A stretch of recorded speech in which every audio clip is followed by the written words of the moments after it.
श्री शिवाय नमस्तभ्यम। हर हर महादेव। भक्तजनों, आप सभी का हमारे चैनल सुविचार विद रीना में हार्दिक स्वागत है।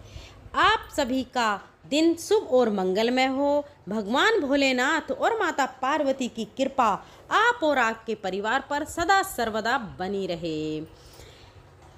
अब सुनिए सावन मास महात्म्य के तीसरे दिन का अध्याय। भगवान शिव देवी पार्वती से कहते हैं कि हे देवी, अपने इस आदि स्वरूप को मैंने योग बल से जाना है और स्वयं ही इसका निरूपण किया है। यह सोमनाथ पूर्वाह्न काल में ऋग्वेद में स्थित होते हैं। मध्याह्न में यजुर्वेद के भीतर इनकी स्थिति होती है। अपराह्न काल में सामवेद में और संध्या के समय अथर्ववेद में ये विराजमान होते हैं।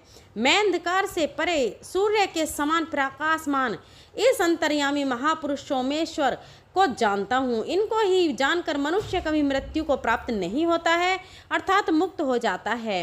मनुष्य की मुक्ति के लिए कोई दूसरा मार्ग नहीं है। पार्वती इस प्रकार महिमाशाली सोमनाथ के महात्म्य का दिग्दर्शन मात्र मैंने कराया है। श्री सूत जी कहते हैं, महर्षियों, महादेवी पार्वती ने इस प्रकार प्रभास क्षेत्र की महिमा सुनकर फिर से भगवान शंकर से पूछा, हे प्रभु, हे महादेव, हे सुरेश्वर, संपूर्ण ज्ञान से संपन्न आपको नमस्कार है।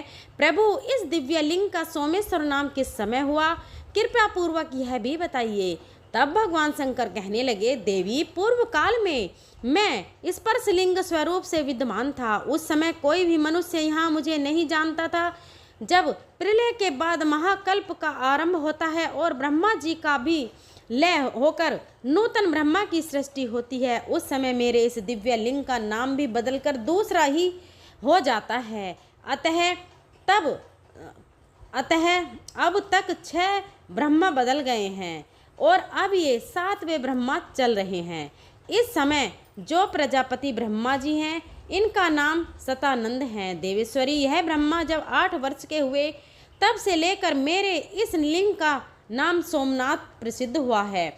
बीते हुए कल्पों में जो ब्रह्मा थे उनका नाम विरिच था। उनके समय में इन सोमनाथ का नाम मृत्युंजय था। इसके बाद दूसरे कल्प में जो दूसरे ब्रह्मा हुए वे पदुब नाम से विख्यात हुए। देवी, उनके समय में मेरे इस लिंग का नाम काल अग्नि रुद्र हुआ। तीसरे ब्रह्मा की प्रसिद्धि शंभु नाम से हुई है। उस समय सोमनाथ का नाम अमृतेश था। चौथे ब्रह्मा परमेष्ठी नाम से विख्यात हुए। उस समय उनका नाम अनाम्य था। 5वें ब्रह्मा सूरत ज्येष्ठ नाम से विख्यात हुए। उस समय सोमेश्वर देव नाम का नाम कृतिवास था। 6ठे ब्रह्मा का नाम हेमगर्भ था। उनके समय में सोमनाथ का नाम भैरवनाथ रखा गया। यह जो 7वें ब्रह्मा और सतानंद कहलाते हैं, इस समय में मेरे इस लिंग का नाम सोमनाथ प्रसिद्ध हुआ है। इसके बाद आने वाले कल्प में 8वें ब्रह्मा चतुर्मुख नाम से विख्यात होंगे। उस समय सोमेश्वर देव का नाम प्राणनाथ होगा। इस तरह जो जो ब्रह्मा बीत जाते हैं और प्रलय के बाद पुनः जो नए ब्रह्मा उत्पन्न होते हैं, उनकी 8 वर्ष की आयु होने तक सोमेश्वर देव का एक नाम रहता है। उसके बाद वह बदल जाता है। इस प्रकार देवी, संक्षेप में मैंने तुम्हें सोमनाथ के नाम बताए हैं। तब देवी बोली, हे देवेश्वर, मुनि के ऊपर दया करने के लिए मैं भी आपके साथ बार बार प्रकट हुई हूँ। उस समय मेरे कौन कौन से नाम हैं, कृपया यह भी बताइए।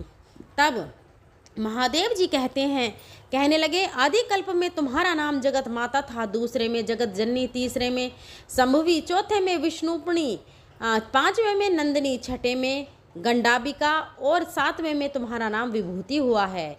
इसी प्रकार 8वें में शुभ्रे, 9वें में आनंदा, 10वें में वामलोचना, 11वें में वरोहा, 12वें में सुमंगला, 13वें में महामाया, 14वें में अनंता, 15वें में भूतमाता, 16वें में उत्तमा और 17वें में कल्प में तुम्हारा नाम पितृपा प्रसिद्ध हुआ है। इसके बाद तुम दक्ष कन्या सती के नाम से प्रसिद्ध हुई। उस समय दक्ष द्वारा अपमानित होने से तुमने अपना शरीर त्याग दिया। इसके बाद वह कल्प आने पर पुनः हिमवान में ने तुम्हारी आराधना करके तुम्हें पुत्री रूप में प्राप्त किया। इसके बाद अत्यंत दुष्कर और अद्भुत तपस्या करके तुमने मुझे पति रूप में पाया और पार्वती नाम से प्रसिद्ध हुई। सुमुखी, जब तक इस कल्प का अंत होगा तब तक मैं तुम्हारे साथ कैलाश पर्वत पर क्रीड़ा करूंगा। द्वापर में महिषासुर का वध करने के लिए तुम भगवान विष्णु के साथ कृष्णा पिंगल नाम से प्रकट हुई। तब से कात्यायनी और दुर्गा आदि विविध नामों से तुम नवक कोटि भेद के साथ वसुंधा तल पर प्रकट हुई। सुंदरी, पूर्व काल में जो तुम्हारे कल्प अनुसार नाम थे और जो भूत भविष्य और वर्तमान में तुम्हारे नाम थे होंगे और वे सब मैंने बता दिए, उन्हें इसी प्रकार जानना चाहिए। सतानंद नाम से विख्यात जो यह ब्रह्मा जी हैं, उनके 8वें वर्ष में जो पहले मनु हुए थे और उस मनवंतर में जो प्रथम चंद्रमा थे, वे लक्ष्मी और कौस्तुभु मणि आदि के साथ समुद्र में प्रकट हुए। उन्होंने काल भैरव नाम से इस सोमेश्वर लिंग की आराधना की और बड़ी भारी तपस्या में संलग्न होकर 14 युग बिता दिए। सुंदरी, उनकी वह अद्भुत तपस्या देखकर मैं बहुत प्रसन्न हुआ और बोला कि चंद्रदेव, वह मांगो, वर मांगो। सुबह तब उन्होंने अपने भक्ति भाव से मुझे संतुष्ट करके कहा कि प्रभु, यह ब्रह्मा जी जब तक रहें तब तक आपका नाम सोमनाथ के रूप में प्रसिद्ध रहेगा। मनवंतर समाप्त होने पर जो कोई भी दूसरे चंद्रमा हों, उनके सबके यह सोमनाथ जी कुल देवता हों। तब मैं तथास्तु कहकर फिर से उसी शिवलिंग में लीन हो गया। यह मैंने सोमनाथ के गुणों को संक्षेप में बताया है। समुद्र के रत्नों की तरह सोमेश्वर के गुणों का विस्तार भी अचिंत्य है। उनकी महिमा का चिंतन भक्तों की बुद्धि बढ़ाने वाला है, बढ़ाने वाला है। मंद मोहित मुख मनुष्य उनके स्वरूप को कभी नहीं जान पाते। देवी ने पूछा, भगवान, जिस तेजों में लिंग का ऐसा महात्म्य है, उसके इस क्षेत्र में कहाँ पर स्थित है? तब महादेव जी ने कहा, देवी सुनो, व्रजनी नदी के पूर्व न्याकुमती नदी तक 4 योजन चौड़ा और 5 योजन लंबा मेरा गर्भगृह है। इसको मैं कभी नहीं छोड़ता। पश्चिम दिशा में समुद्र के पास कृतशमर के आगे 100 धनुष दूरी पर मेरा महाप्रभाविशाल स्वयंभू लिंग स्थित है। उसमें साक्षात परमेश्वर भगवान शंकर रूप में मैं निवास करता हूँ। इसी के बीच में सोमेश्वर के चारों ओर और 14 भागों में 200 धनुष की गोलाकार कर्णिका है, जो मुझे बहुत प्रिय हैं। उसमें जो प्राणी निवास करते हैं वे सभी पापों से शुद्ध होकर मेरे लोक में जाते हैं। जो मनुष्य सैकड़ों विघ्नों से घिरकर या बंधकर प्रतिज्ञा पूर्वक जीवन भर इस क्षेत्र में निवास करता है, वह उस परम धाम में जाता है जहाँ जाकर कोई भी शोक नहीं करता। जो प्रभास क्षेत्र में मरता है वह यमलोक में नहीं जाता। भयंकर कलिकाल का आगमन जानकर मैंने यहाँ रक्षा के लिए विघ्नराज गणेश जी की स्थापना की है। ब्रह्मा घाती पात की ब्राह्मण देव द्वेषी शिव भक्तों की निंदा करने वाले कृताघ्न 60 लोक शत्रु गुरु द्रोही तीर्थों और मंदिरों के कंटक रूप तथा पाप परायण निदित मनुष्य अगर इस क्षेत्र में आकर अपने प्राण त्यागते हैं तो वे 10,000 दिव्य वर्षों तक दासी पुत्र होते हैं। उसके बाद ब्रह्म राक्षस होते हैं, फिर हीन योनि अथवा पक्षियों की योनियों में जन्म लेते हैं। इसलिए पूरा प्रयास करके वहाँ कोई पाप ना करें। अन्य स्थानों का पाप इस क्षेत्र से आकर नष्ट हो जाता है, लेकिन यहाँ का किया हुआ पाप पिशाच योनि और नरक में डालने वाला होता है।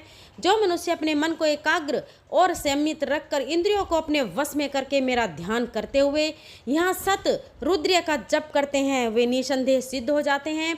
अगर कोई मनुष्य उत्तम प्रभास क्षेत्र के जाए तो उसे ऐसा प्रयास करना चाहिए जिससे वह फिर वहाँ से बाहर ही न जाए। भूलोक में जो लिंग है उन सब में सोमनाथ मुझे विशेष प्रिय है।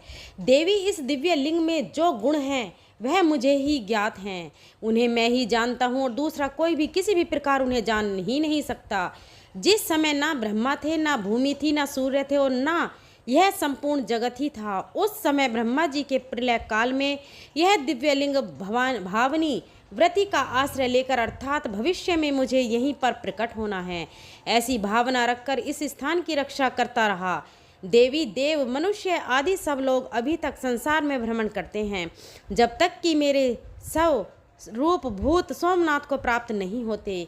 यह प्रभास क्षेत्र मोक्ष धाम कहा गया है। इस प्रकार मैंने तुम्हारी जानकारी के लिए सोमनाथ के महान भाव का वर्णन किया है। जो मनुष्य सदा इसका पाठ करेंगे वे मुझ चंद्रमौली शिव के धाम में जाएंगे। देवी, जो भक्तजन सोमेश्वर देव की शरण में जाते हैं वे इस भयंकर संसार चक्र में फिर कभी नहीं भटकते। जय भोलेनाथ।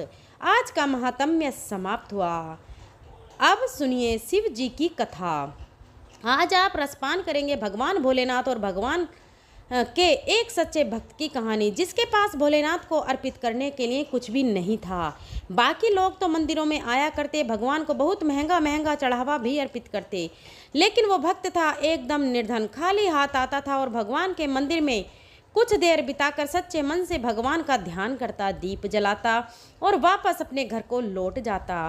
कहते हैं कि जब भी हम किसी को सुख देते हैं तो बदले में हमें भी सुख मिलता है। कभी कभी देर से मिलता है लेकिन मिलता ज़रूर है। और भोलेनाथ तो अपने भक्तों पर बहुत जल्दी प्रसन्न हो जाते हैं, इसलिए तो भोलेनाथ कहे जाते हैं। वह बहुत दयालु हैं। कहते हैं अगर हम सच्चे मन से भगवान को पुकारें तो हम कितनी भी मुश्किल में क्यों ना हो, भगवान हमें दुखों को दूर जरूर करते हैं और हमारी जो भी इच्छा है वह भी पूर्ण करते हैं। तो आज की जो कहानी है वह भोलेनाथ के भक्त की कहानी है और इस कहानी को उन लोगों को तो ज़रूर सुनना चाहिए जो कि भोलेनाथ को कुछ भी अर्पित नहीं कर पाते हैं और फिर यह सोचते हैं कि आज सोमवार का दिन था या आज मासिक शिवरात्रि थी, आज भोलेनाथ का दिन था। और बाकी सबने तो भगवान को बेलपत्र, भांग, धतूरा, पंचामृत सभी कुछ अर्पित किया। आपके पास चढ़ाने के लिए केवल एक लोटा गंगा जल था और केवल तेल का ही एक दीपक था जो जलाने के लिए था। अब ऐसे में आपको यह भी जानने को मिलेगा कि आखिरकार भगवान कैसे प्रसन्न होते हैं, किस तरह की भक्ति से भगवान प्रसन्न होते हैं। तो एक बार एक नगर में भगवान शिव का एक भव्य मंदिर था, बहुत सुंदर मंदिर था, जहां भगवान शिव पूरे परिवार के साथ विराजमान थे। वहां पर हर वर्ष दूर दूर से भक्तजन शिव जी के दर्शन करने के लिए आते थे।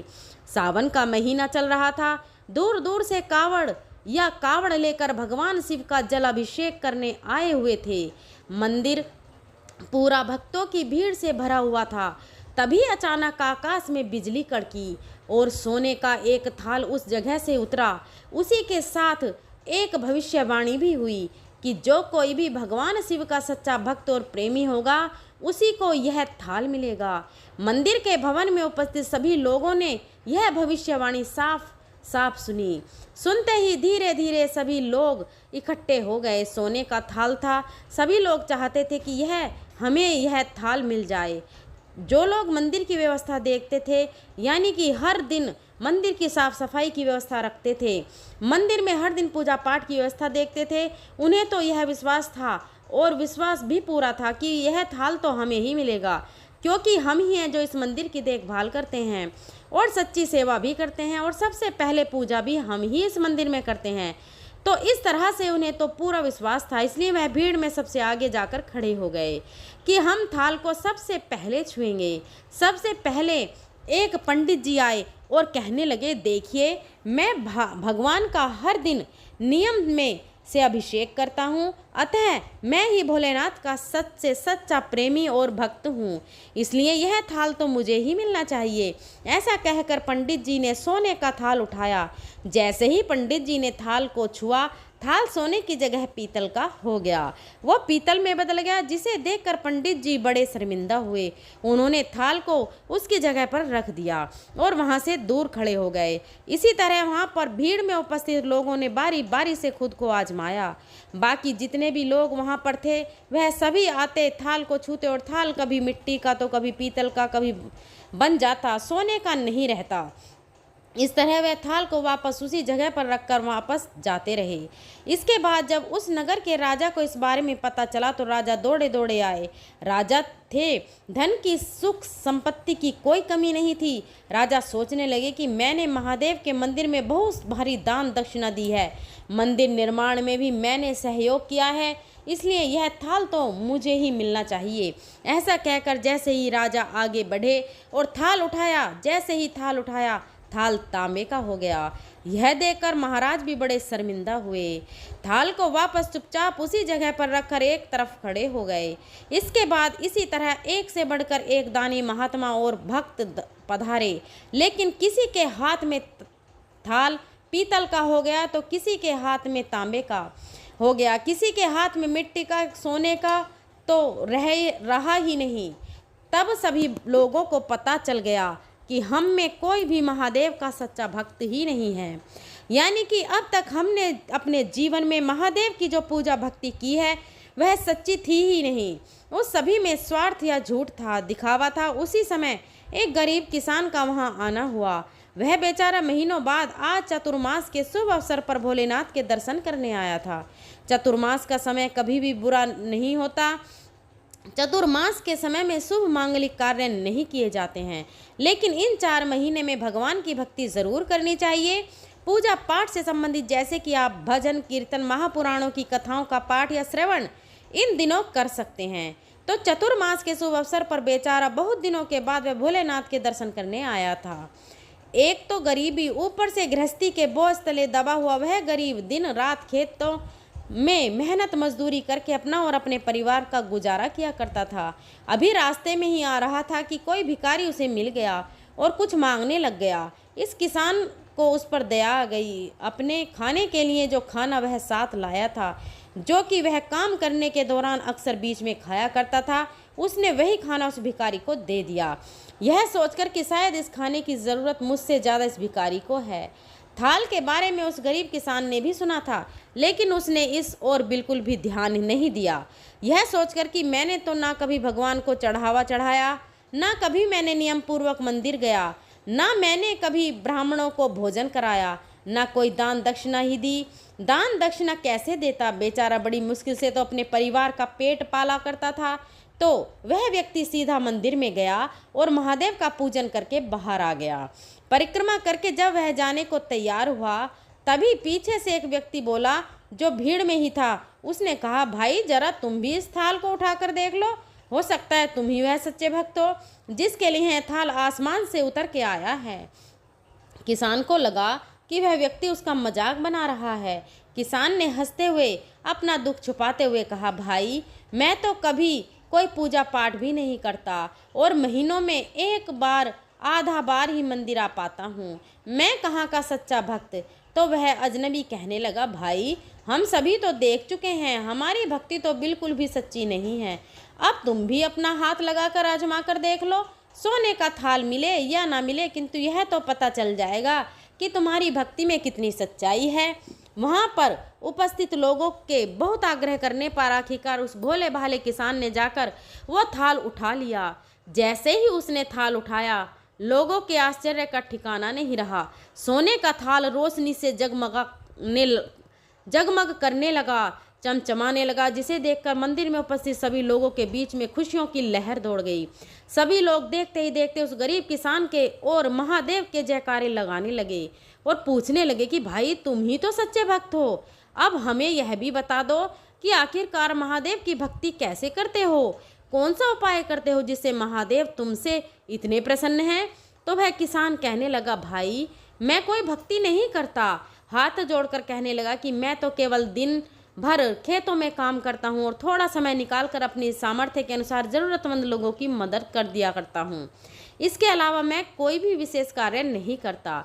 लोग पूछने लगे, तो फिर बताओ तुम लोगों की मदद क्यों करते हो? किसान ने मुस्कुराते हुए कहा, दूसरों की मदद करके जब उनके चेहरे की मुस्कान देखता हूँ तो मुझे उसमें परमानंद की प्राप्ति होती है, बहुत खुशी होती है और इतनी खुशी मिलती है कि मैं शब्दों में उसे बयान भी नहीं कर सकता। शायद यही कारण होगा कि महादेव मुझसे इतने प्रसन्न हैं। तो वहाँ पर उपस्थित लोगों की आंखें खुल गईं। कि किस प्रकार की भक्ति सच्ची होती है। यह था आज का महात्म्य।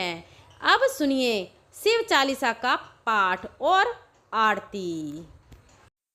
जय गणेश गिरजा सुवन मंगल मूल सुजान, कहत अयोध्या दास तुम देहु अभय वरदान। जय गिरजापति दीन दयाला, सदा करत संतन प्रतिपाला। बाल चंद्रमा शोहत नीके, कानन कुंडल नाग फनी के। अंग गौर सिर गंग बा, मुंड माल तन छार लगाए। वस्त्र खाल बाघंबर सोए, छवि को देख नाग मन मोहे। मैं न मातु की हवे दुलारी, वाम अंग सोहत छवि न्यारी। कर त्रिशूल सोहत छवि भारी, करत सदा शत्रुन जयकारी।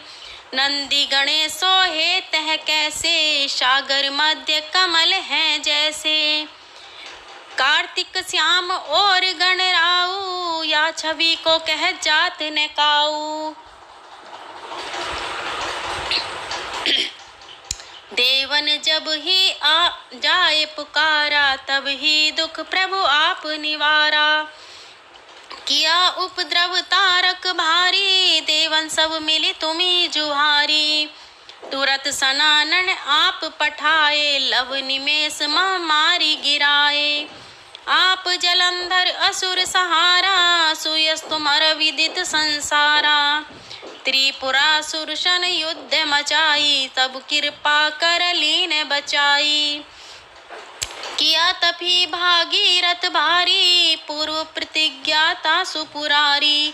दानिन सम तुम सम को न सेवक, स्तुति करत सदा ही। वेद नाम महिमा तब गाई, अखत अनादि भेद नहीं पाई। प्रकटी उदती मंथन में ज्वाला, जरत सुरासुर भय विहाला। की नहीं दया तह करी सहाई, नीलकंठ तब नाम कहाई। पूजन रामचंद्र जब कीना, जीत के लंक विभीषण दीना।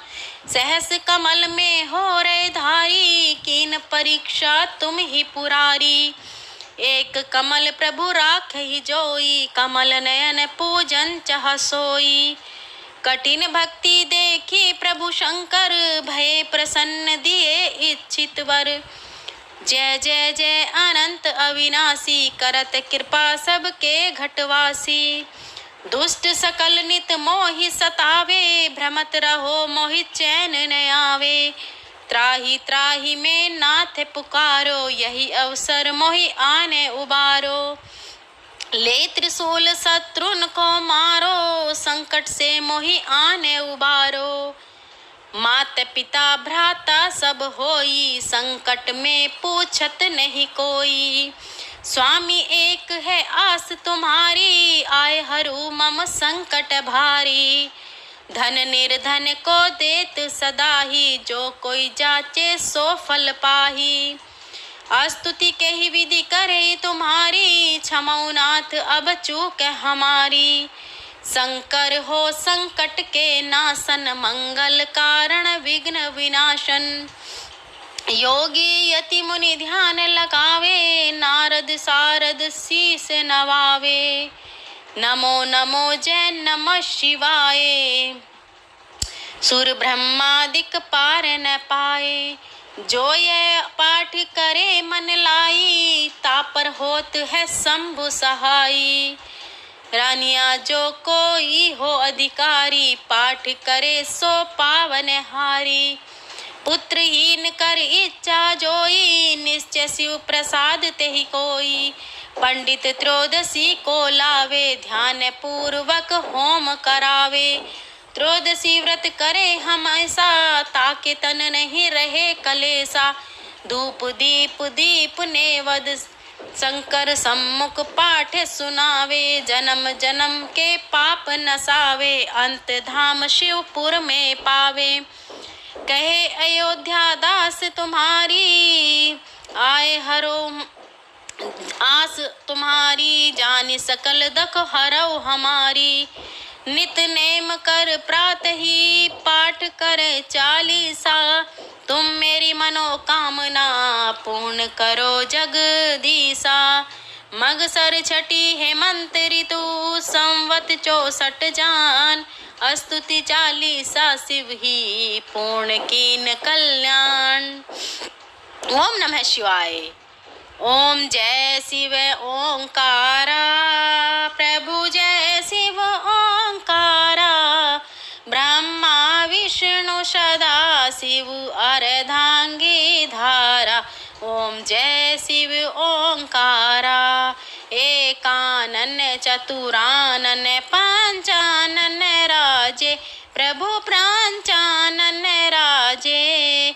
हंसासन गरुड़ासन वृषवाहन साजे। ओम जय शिव ओंकारा। दो भुज चारु चतुर्भुज 10 भुज अति सोहे। स्वामी 10 भुज अति सोहे। त्रिगुण रूप निरखता त्रिभुवन जन मोहे। ओम जय शिव ओंकारा। अक्षय माला वन माला मुंड माला धारी। चंदन मृग मद सोहे भाला शशिधारी। ओम जय शिव ओंकारा।